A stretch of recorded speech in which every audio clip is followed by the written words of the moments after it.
Hi guys, welcome back for episode number 21 of the weekly playback. So as I predicted last time, I'm not going to be able to play like many higher player count games anymore. People are a lot more cautious with the Omicron variant of COVID, but I did get a couple of plays in that I can talk about.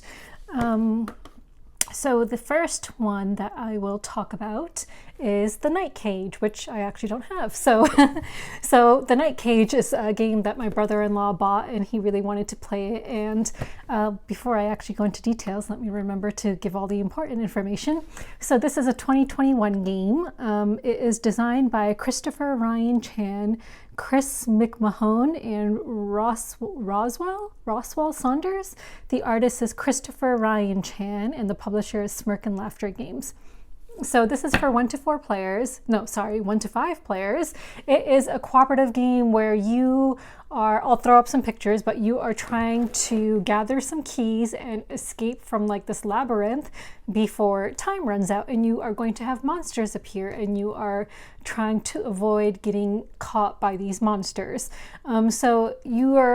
The way you're moving is with like this candle player piece. So everything that is like one space around you is lit by you, and then anything beyond that is not lit unless another player is adjacent to it. So you can basically like move one square at a time, and when you're unveiling tiles, you are hoping that you're not going to get a bad tile.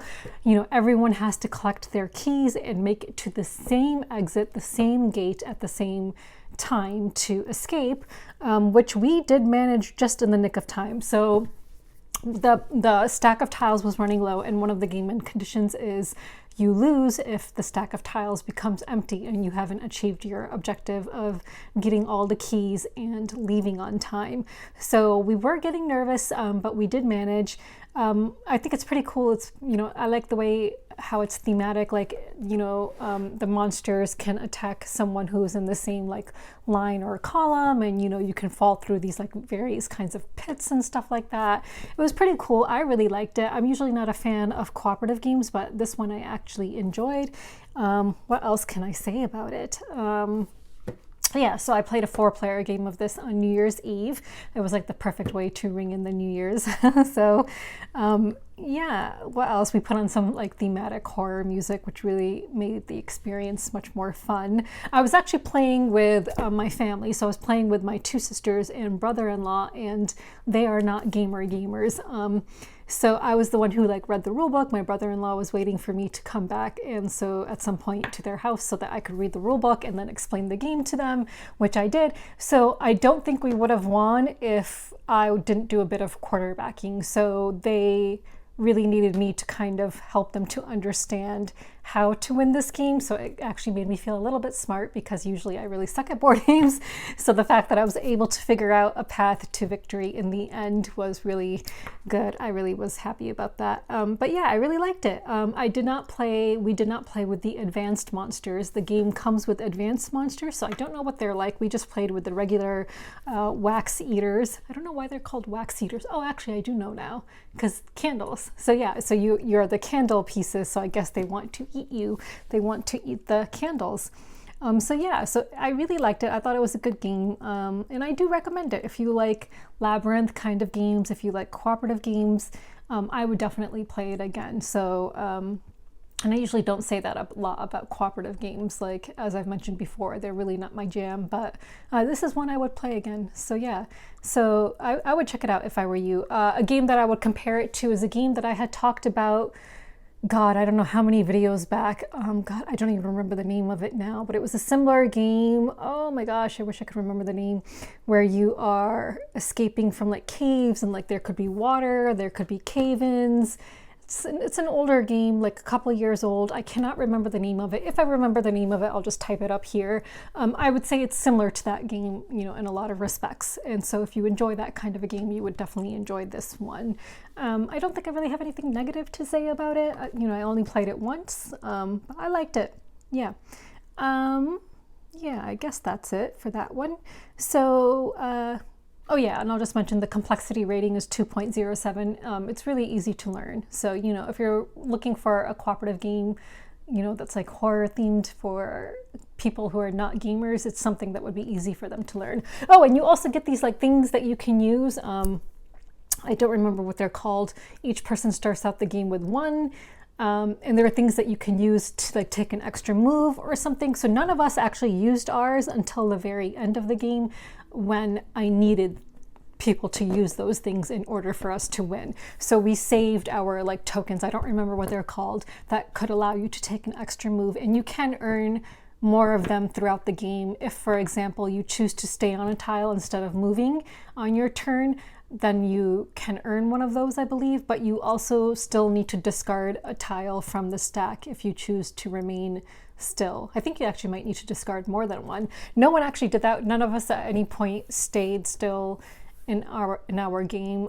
We always managed to escape from the monsters. Only one person got attacked by a monster at one point, but otherwise we always managed to escape before they could get to us. Okay, so I think that's enough about the Night Cage. So the next game I will talk about, which I was super excited to receive my production copy of, is Streets. I had actually backed this on Kickstarter before the publisher had reached out to me to cover their pre-production copy of this game like several months back. So I had backed the deluxe version of this game. So Streets is a 2021 game for 1 to 5 players, designed by Hakan Garter, and also artist is Hakan Garter, published by Sinister Fish Games. I love this game. I really, really love it. I love this deluxe version is really nice too. It comes with, all like these wooden components. I haven't used these tokens yet. I think that you use them with an expansion of some kind. I haven't used those yet. But the meeples are screen printed in this one. So let me just show you some of the meeples because I really like them. Yeah.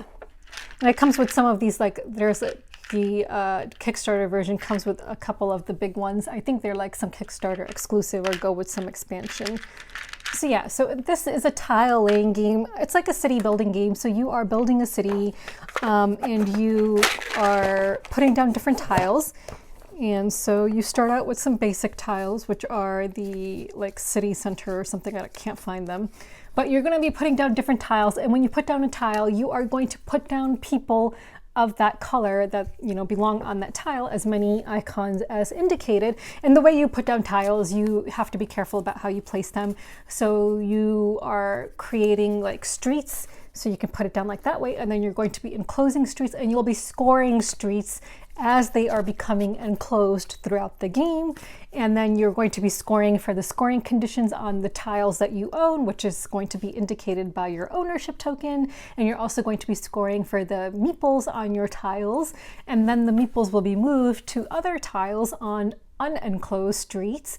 And if they cannot be moved after you've scored them, then they will remain standing on your tile until one becomes available for them to move, and they will have FOMO, fear of missing out. I really like this game a lot. I don't know why. I just really, really like it. I like how, first of all, it just seems like a very clean city building game, very easy to understand, very strategic in the way that you will be placing down tiles, and you might want to place down a tile that will attract a bunch of people that have FOMO. Like towards the end of the game, it got like pretty tight. Like I knew like the game ends once the stack of tiles runs out, and I knew that, it was getting very close, and there was all these people that I wanted to attract somehow because they were standing around with FOMO and there was no tile for them to go to. So I was able to put down one tile and attract a bunch of people from FOMO, which was awesome. I just really, really like this game. I think it's a really good game. The different tiles have different scoring objectives. So like this one would copy the scoring method of another tile in the same street. The way you can yeah, it's just a really, really good game. Like if you're looking for something that's not super complex, like a city building game, then I would recommend this one. It's weighted 2.04. It's really easy to learn, really easy to play. I love the components. I love the artwork. It's just a very clean, fun game. I think it's fun. I think it's interactive as well. Like I like how you can, kind of screw over your opponents by what you're putting down, and, yeah, there's just different ways to, not as super interactive, but like there are ways that you can mess with your opponents as well if you like doing that kind of thing, which I do. So, you know, like for example, you may see that someone is trying to, based on the tiles that they're putting down, that you might gather that they are trying to get a certain objective on a tile that they have ownership of, and you might be able to enclose that street before they can achieve their objective. So there are little ways here and there that you can mess with other people. So it is an interactive game, and I really like it. You know, I don't know if I've played any city building games that are, no, actually there are a number of tile placement city building games. I mean, I discussed one recently, in fact. It was a City Builder, Ancient World, which I also really enjoyed. Oh, let me show you the money components in this one. So in this one, the money is also wooden, and there's a lot of green here. There should be some pink too. Let me show you some pink and yellow. I don't know why the pink bills are not coming up, but yeah. But yeah, I really love this game, so I highly recommend it. I like it better than Villagers, which is designed by the same designer. I do like Villagers a lot too, though, so I actually sleeved my entire copy. But if I had to choose one or the other of his games, I would pick this one over Villagers. So yeah, so that is Streets. Let me know if you also backed this and if you received it and have played it as well. So the next game I will talk about, and I'll be able to compare both versions now that I have both versions, Radlands. So as I mentioned in my previous video, I had received the retail version as a review copy, and I liked it, so I I ordered the deluxe version, which came in. So I will show you the deluxe version, and I'll actually compare some of the cards for you, because I do believe that the cards in the retail version are more saturated than the cards in the deluxe version. So when you open it up, it looks like this. So you're going to have the box here, the deluxe box, and the 2 player mats. So let me just show you one of the player mats. I won't show you both.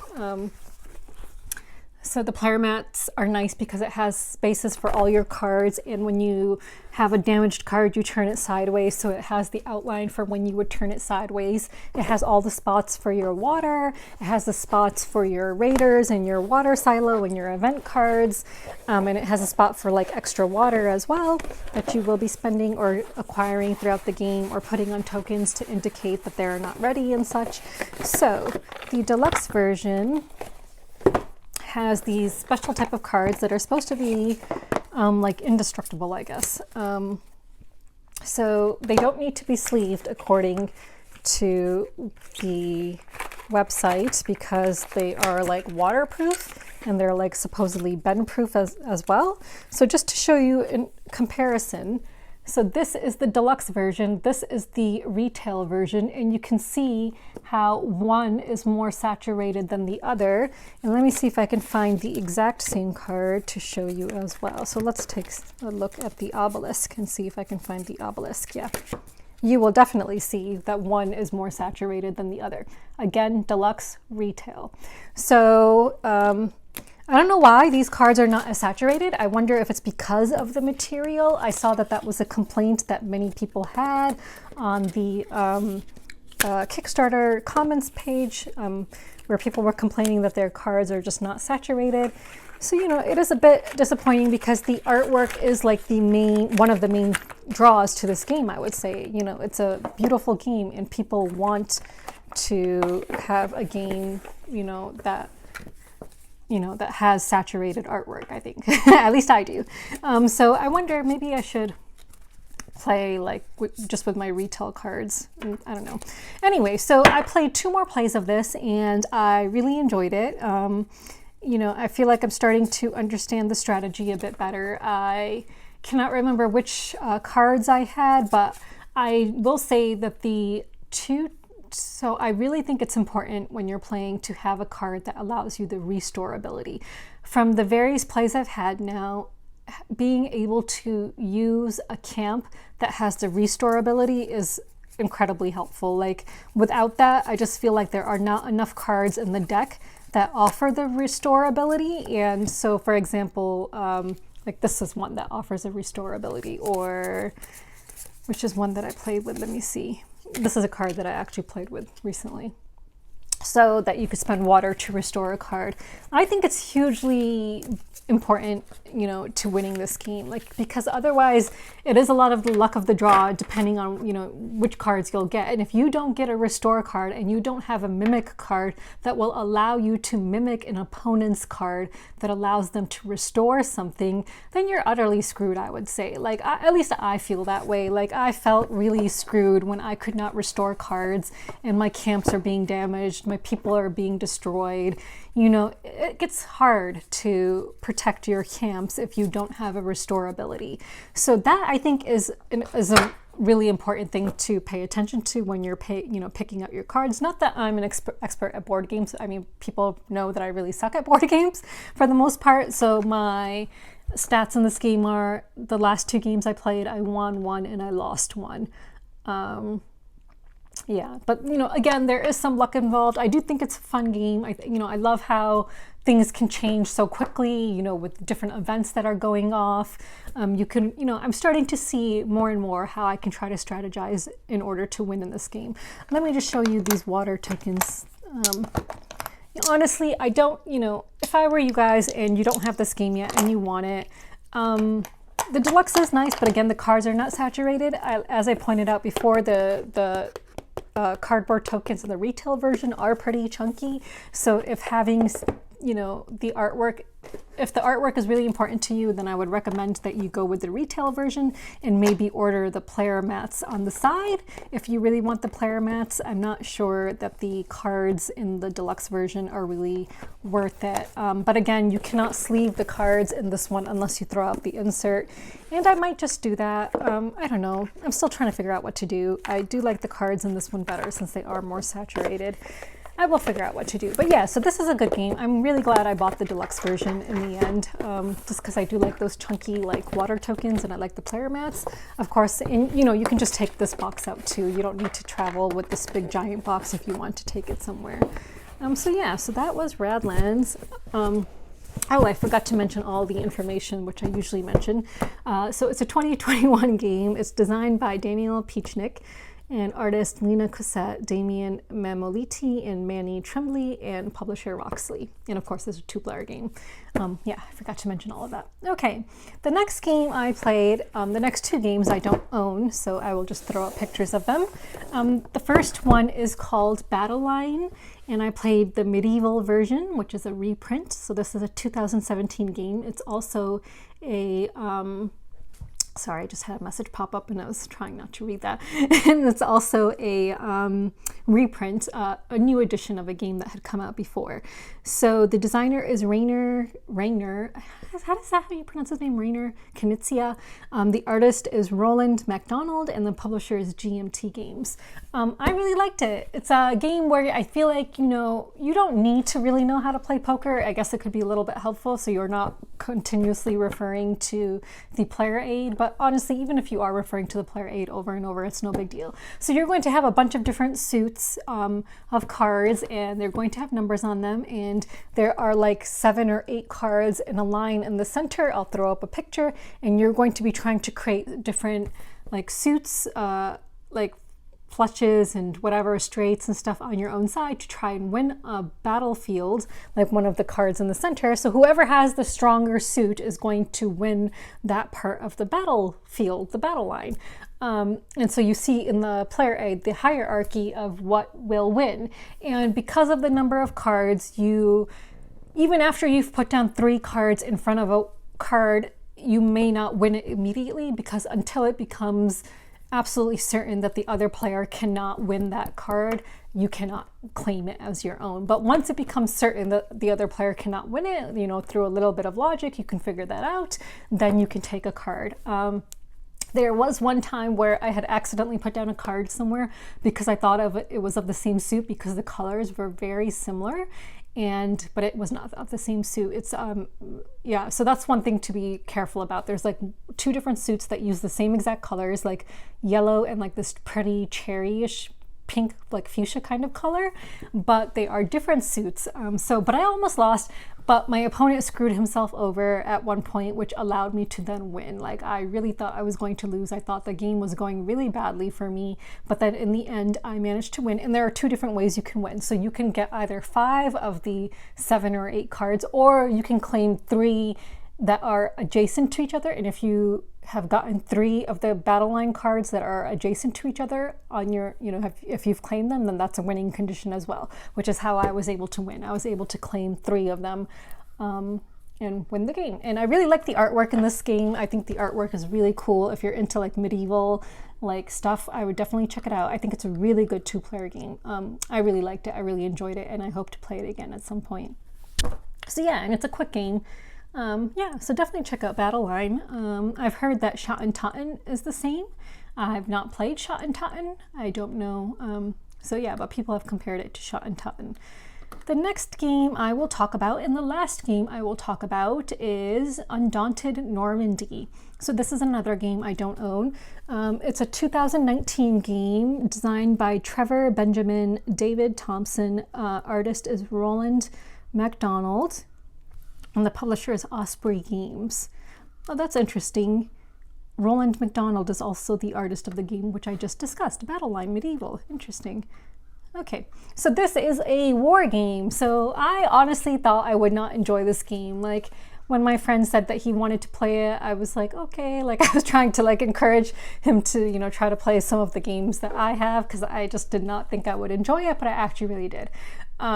So you are going to, in this game, play as either the Axis or the Allies power. I was the Axis. The setup we had, I was in control of 1 tile already that was a value of 3, so I would have needed to get another 2 tiles that are a value of 1 each, or take control of a tile that was a value of 2 in order to win.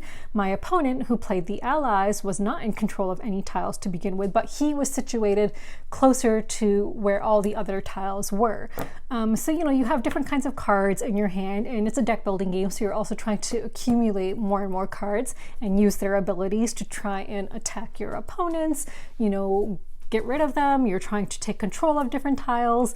I think my downfall was that I was so focused on attacking my opponent, I was not focusing more on just trying to take control of certain areas. I was just being very, very offensive and just attacking, and I wasn't paying attention to him moving to a certain tile where I had no one, and he was able to take control of a tile and win the game.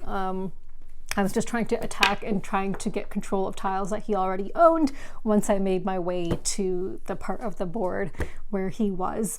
I liked it. I thought it was a good game. I would definitely want to play it again and see, if I can do better. And the interesting thing is when you attack someone, they will remove, so there's different kinds of characters in the game. There's like scouts, there's riflemen, and so you can like, the only luck part in this game, which I think is thematic, it's, you roll a die to see if your attack is successful, and the number of spaces that they're away, the number that's indicated on their own little token and on the tile determines how much of a number you need to roll in order to defeat them. And if you defeat them, they will take that card that represents the player that just got defeated and remove it from their deck. Their hand, if it's in their hand, or in their discard, or whatever. So I was really intent on trying to destroy my opponent's riflemen. So I kept on attacking his riflemen and, having him remove the cards, and just they get trashed once they're removed. So eventually, if they lose all of their rifleman cards, then the rifleman is just completely destroyed and will go off the board. Unfortunately, I did not get to that point because he defeated me before that could happen. But yeah, my opponent, my friend, said that he prefers the Africa board more to the Normandy board. I don't know what the differences are, but I would be curious to try the Africa board since he said it is better.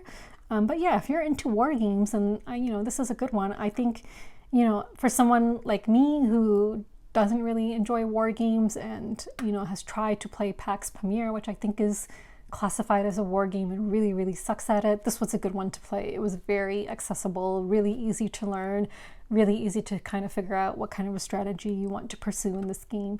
My friend who bought this game, actually he did buy PAX Premiere as well. So I've played it 3 times and I have no clue what I'm doing in PAX Premiere, but I'm looking forward to playing it again now that my friend bought the game, and hopefully he will learn it and be able to teach it to me really well so that I can actually figure out what I'm doing in that game. So who knows, maybe I'll become a war gamer.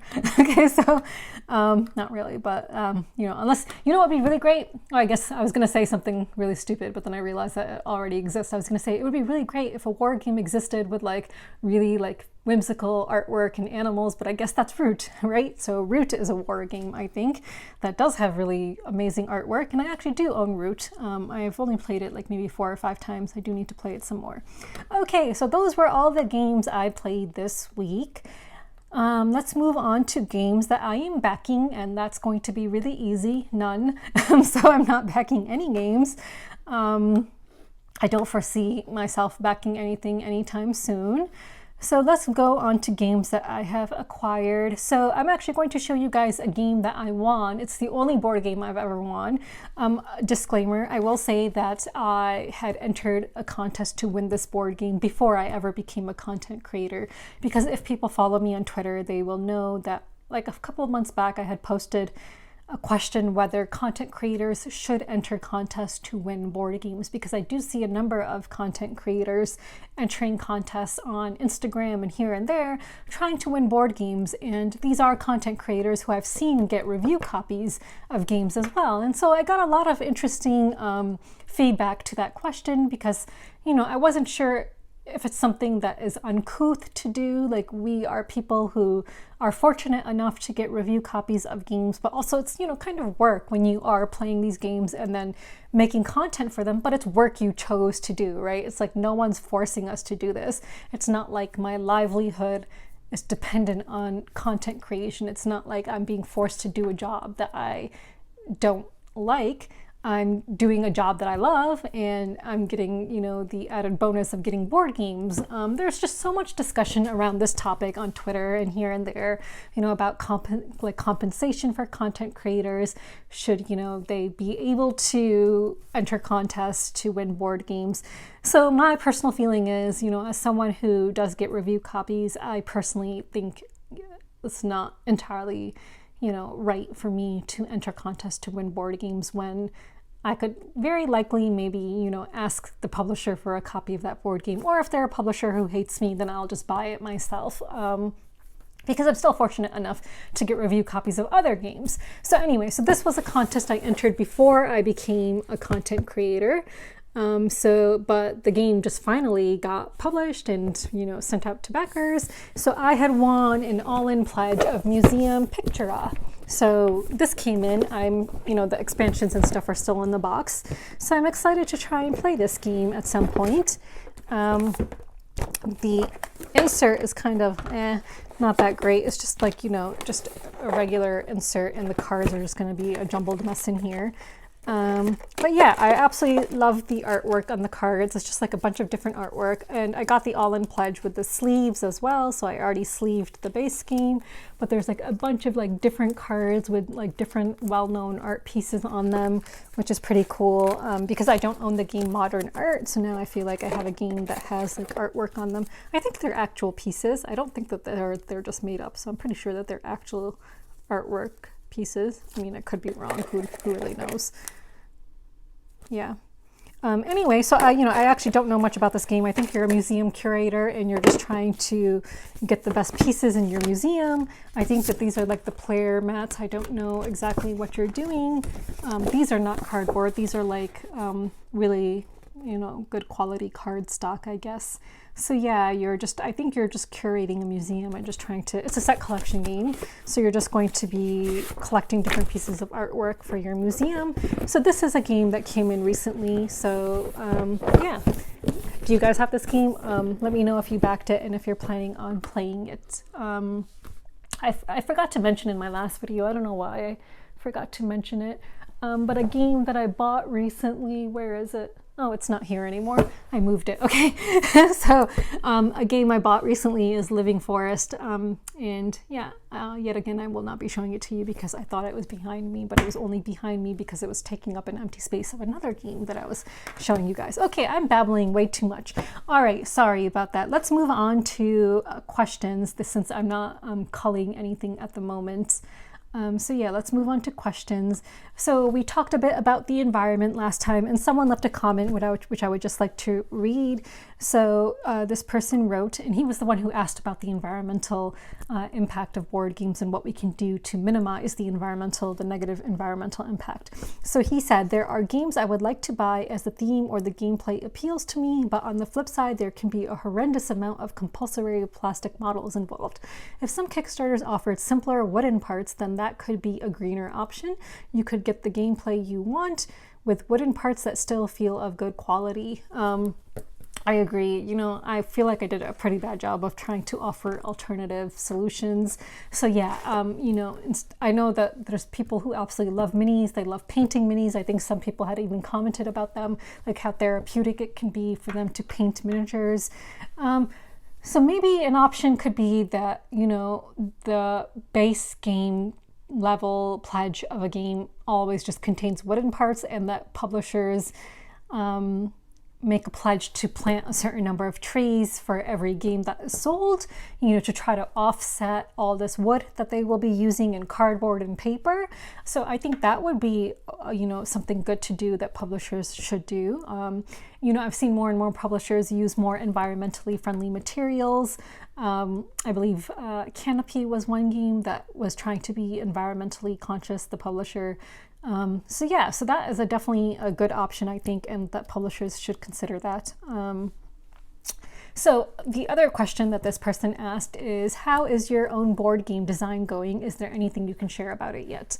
It kind of is on hiatus right now, so things got insanely busy, like around Thanksgiving time until now, because, you know, then Christmas came up and New Year's, and I knew I would be traveling. Like, things have just been insanely busy. So my board game mentorship was a little bit on hiatus, and so I'm hoping to pick it up again. So my elephant board game is the one that I have a mentor for, and so I'm hoping to restart working on that board game. And then my other deck building game that I was working on, I also do really want to get a KoFi membership thing out soon and have different pledge levels that, you know, I've been thinking about. I don't know if anyone will want to support me. Of course, there's never any obligation, but, you know, I'm also thinking of working on that and putting that out sometime soon. And I will have a pledge level that will allow people to get a glimpse into my board game design and see the progress of it. And that will also hopefully keep me motivated to stay on top of things, since I will actually, you know, be required as a part of this pledge thing if people choose to, you know, support me, to show them progress. And so I really feel like that will keep me, you know, hold me accountable for my board game design. So I'm hoping to do that as well. So I'm hoping to have my KoFi patron levels like, you know, launched by the end of this month, so February 1st or so. But yeah, that's about it. So I just wanted to talk a little bit about something that people can, you know, you can tune out if you don't want to hear this. I know a lot of people don't follow me on Twitter, so they don't see the drama that tends to go on. And, you know, a few videos back, I had talked about all the stuff that I have gone through in this industry and the double standards that exist. And today I, you know, pointed something out on Twitter that I have seen yet again, and I feel like, you know, these double standards are so glaring. So first of all, I want to say that, you know, one's identity is not a political thing. So if someone identifies as trans or homosexual or anything like that, that's not political. That's your identity, you know. And I, you know, agree 100% that, you know, one's identity is not a political issue. It's not a political thing, and it should not cause someone to get banned from anywhere. So someone was banned from the Berserk Games Discord channel for talking about their trans identity, because apparently Berserk Games, which I believe is the creator of Tabletop Simulator, I guess they believe that it's political to talk about your own identity. So, and then I saw a bunch of people, you know, rightfully calling out Berserk Games for banning this person for simply just talking about their identity. And I couldn't help but notice double standards yet again. So people who were defending Helena Capel of Burnt Island Games for saying that Palestinian Lives Matter is political, but Black Lives Matter is not, are now defending this person against their banning by calling out Berserk Games for saying stuff. And so I'm just gonna throw up a screenshot of a tweet. And this is from someone who was defending Burnt Island Games, and the amount of double standards are just insane. So when I called out Helena Capel and Burnt Island Games, one of the things she kept on saying in the audio recording is that Palestinian Lives Matter is political, but Black Lives Matter is not. And now these same people who claim to be supportive of Palestinian Lives Matter were, being supportive of Burnt Island Games. And now, you can clearly see a double standard. You're saying that, someone's identity is not political, but Berserk claiming it is, and making these arbitrary rules of what is political or not is absolute bullshit. And yes, it is bullshit, but people were not calling out Burnt Island Games for their bullshit for saying that Black Lives Matter is not political, but Palestinian Lives Matter is.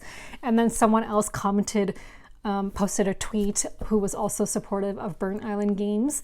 And, all these people were calling me difficult to detract from my claims of bigotry from Burnt Island Games. And calling someone difficult is a way to shut them down. It's a way to, undermine any claims or arguments, legitimate arguments or claims that they are making. And now here are these people rightfully calling out Berserk Games for saying that this person is being difficult and all these other things. And that's the reason that they have banned this person. Not, it has nothing apparently to do with this person having spoken about their identity. So again, huge double standards. And I'm like, why do these people not see what double standards they have? I will say it time and time again, Muslims are at the bottom of the totem pole of marginalized people that people care about. So at the top of the totem pole, you have Black people, then you have trans and gay and queer people, and then you have East Asian people, because they did care about stopping Asian hate. And then, go all the way down, and then at the very bottom, there are Muslims and Middle Easterners that no one gives a shit about. So we are at the bottom of the totem pole, and it's not seen as people don't care about defending me against any bigotry I faced or standing up for me. And then when I stand up for myself, I'm dangerous and difficult, and as a result have been blocked and blacklisted by a number of publishers. So yet again, I just wanted to point out this kind of double standard that exists in this industry so you can see the tweets for yourself. I've blocked out the names because anytime I reveal names of someone, I am told that I am being dangerous, but of course when they do it, it's perfectly fine. So yes, double standards do exist in this industry. You will see them time and time again. I've saved a number of screenshots showing that these double standards exist, and people will not acknowledge their own implicit biases against Muslims and Middle Easterners.